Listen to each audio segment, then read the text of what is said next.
Female ovary एक major female reproductive organ होने के साथ साथ होती है आपकी एक एंडोक्राइन ग्लैंड भी और रिलीज करती है मेजर फीमेल हार्मोन्स। अब आप कहेंगे मैम ये तो ओवरी है, ये एंडोक्राइन ग्लैंड कैसे है? बिल्कुल है, इसके हार्मोन्स है जो फीमेल हेल्थ को ना ही सिर्फ मेंटेन रखते हैं, they also help in pregnancy and puberty के टाइम जो चेंजेस होते हैं उसमें भी ओवरीज का बहुत बड़ा हाथ होता है, देयर हार्मोन्स। अगर जानने हैं कौन से हार्मोन्स है तो stay tune, this is Mridulika and you are watching need now your NCERT destination.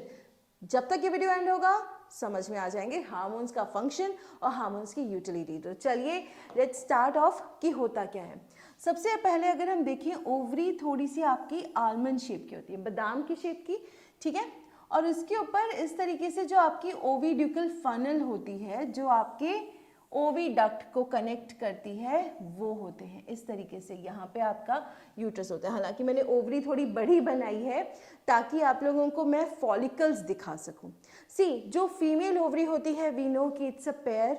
अब पेयर के साथ साथ सबसे इंपॉर्टेंट चीज़ जो आपको ओवरीज के बारे में जानने की ज़रूरत है कि ये बनी होती है मोस्टली आपके स्ट्रोमल टिश्यूज, राइट, और आपके फॉलिकल्स की।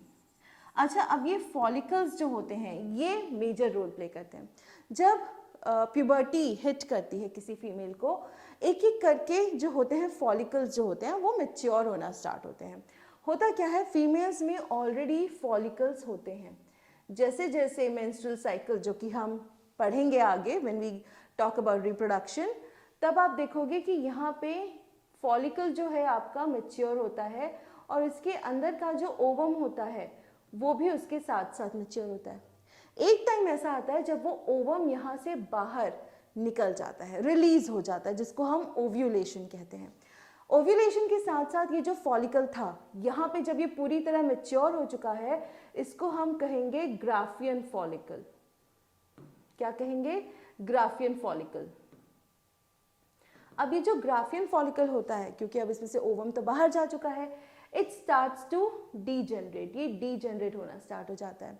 अब जब ये डीजेनरेट होता है तब हम इसको कहते हैं कॉर्पस ल्यूटियम, ठीक है, कॉर्पस ल्यूटियम।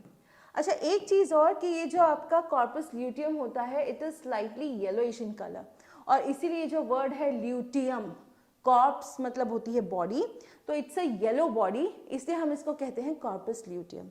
अब ध्यान दीजिएगा, जब ये फॉलिकल्स अल्टीमेटली जब मैच्योर होना स्टार्ट हो चुके हैं और रिलीज कर रहे हैं अपनी चीज़ें, यहाँ पे ये ऑलरेडी एस्ट्रोजन जो है आपका वो रिलीज करना स्टार्ट कर देता है। एस्ट्रोजन इससे ऑलरेडी रिलीज हो रहा है। कॉर्पस ल्यूटियम जो होता है वो आपका रिलीज करता है प्रोजेस्टेरॉन, ठीक है। तो ये दो मेजर हार्मोन्स हैं, फीमेल हार्मोन्स, जो आपकी ओवरी जो है वो रिलीज करती है। इसके साथ ही अगर मैं कहूँ, ओवरी ना कि सिर्फ ये मैनेज करती है कि आपकी मेंस्ट्रुअल साइकिल टाइम पे रहे, ठीक है, आपके जो ये हार्मोनल इम्बैलेंस है वो ना हो, इसके अलावा जो फीमेल सेक्सुअल कैरेक्टरिस्टिक्स हैं, ठीक है, वो कहीं ना कहीं आपकी ग्रोथ की जिम्मेदारी जो मैं कहूँगी वो आपकी ओवरीज की है। अब होता क्या है, जैसे फीमेल्स की वॉइस थोड़ी सी हाई पिच्ड होती है, पतली होती है, ठीक है, सुनाई देती है अच्छे से, तो वो, ठीक है, मेमरी ग्लैंड्स यानी कि आपके ब्रेस्ट की ग्रोथ, ये सारे के सारे जो ये प्रोजेस्टेरॉन और ये जो एस्ट्रोजन है आपका, ठीक है, ये जो आपके एक कहीं ना कहीं मैनेज किए हुए हैं, या फिर आप ये कह सकते हो कि इनके थ्रू सारी चीज़ें कहीं ना कहीं सही से चल रही हैं, बोथ ऑफ देम। अच्छा, एक चीज़ और हमने ये देखा कि जो आपका प्रोजेस्टेरॉन है वो कॉर्पस ल्यूटियम से बनता है, वेरी गुड। बट अगर जो लेडी है वो प्रेग्नेंट हो जाती है तो यहाँ पे तो इम्प्लांटेशन हो जाएगा and the foetus will start growing. ऐसे में नया फॉलिकल या फिर आप कहो नई ओव्यूलेशन नहीं होगी। अब ओव्यूलेशन नहीं होगी, कॉर्पस ल्यूटियम नहीं बनेगा, कॉर्पस ल्यूटियम नहीं बनेगा तो प्रोजेस्टेरॉन कहाँ से आएगा? इस केस में जो आपकी प्लेसेंटा होती है, जो ऑर्गन्स होते हैं यहाँ पे आपके अलग अलग यूट्राइन वॉल में, तो प्लेसेंटा एक मेजर होती है, एंडोमेट्रियम होता है, उसमें प्लेसेंटा एक प्रॉपर ऑर्गन ही होता है, ठीक है, वो आपका प्रोजेस्टेरॉन रिलीज करेगी, ठीक है। तो इवन ड्यूरिंग प्रेगनेंसी आपकी प्रोजेस्टेरॉन की रिलीज होती रहेगी। इनफैक्ट प्रेगनेंसी को मेंटेन करने के लिए प्रोजेस्टेरॉन इज़ वेरी इंपॉर्टेंट। अगर प्रेगनेंसी कंटिन्यू होनी चाहिए उसके लिए आपका प्रोजेस्टेरॉन बहुत ज़रूरी है।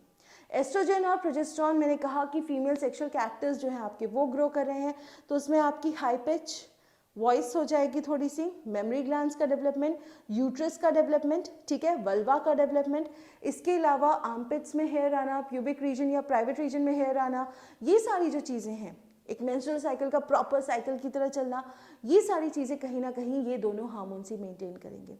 इतना ही नहीं, जो आपका एक फीमेल बॉडी की ग्रोथ होती है ड्यूरिंग या इवन आफ्टर प्यूबर्टी, वो यही दोनों कंटिन्यू करेंगे।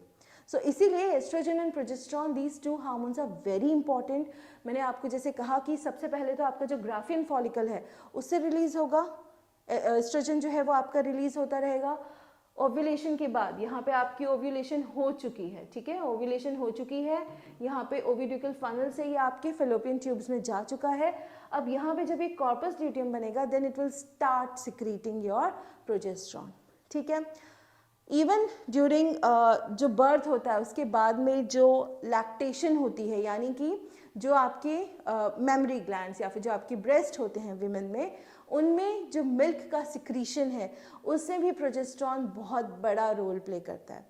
सो ओवरऑल जो फीमेल हेल्थ है, फीमेल हार्मोन्स हैं, फीमेल जो भी बॉडी चेंजेस हैं, वो सब के सब हो रहे हैं या फिर सही से हो रहे हैं is because of the presence of these two hormones known as oestrogen and progesterone. कहीं कहीं पे आपको एस्ट्रोजन की स्पेलिंग ओ से स्टार्ट होती दिखेगी, विच इज़ एब्सोल्युटली फाइन, ठीक है। तो ये है हमारे दो हार्मोन्स जो कि आपके दूसरे एंडोक्राइन ग्लैंड से रिलीज होंगे, जो है आपकी ovaries, present only in females. Gonads कहते हैं, अगर मैं आपको बता दूं, गोनाड्स या गोनाड के हार्मोन्स अगर कहे जाएंगे तो आपको टेस्टिस और ओवरी दोनों के ही हार्मोन्स के बारे में लिखना होगा। You will have to write down about testosterone या androgens and progesterone and estrogen as well, ठीक है। सो ये थे हमारे आज के दो हार्मोन्स। आई होप आपके लिए इजीली क्लियर होंगे। अगर कोई चीज़ आपको लगता है कि मैं इस पर थोड़ा सा और एक्सप्लेनेशन दे दूं, प्लीज़ कमेंट करके बताइए। वीडियो अच्छा लगा हो तो लाइक करें, शेयर करें, सब्सक्राइब करें, ताकि जब मैं GIT वाले हार्मोन्स का जो टॉपिक बाय टॉपिक हम चलते हैं, टॉपिक बाय टॉपिक में जब मैं GIT वाले हार्मोन्स का वीडियो बनाऊँ आप तक नोटिफिकेशन आ जाए। Take care, keep studying, keep solving questions. Comment करके बताइए नेक्स्ट कौन सा यूनिट स्टार्ट करूं। I will see you, take care, thank you.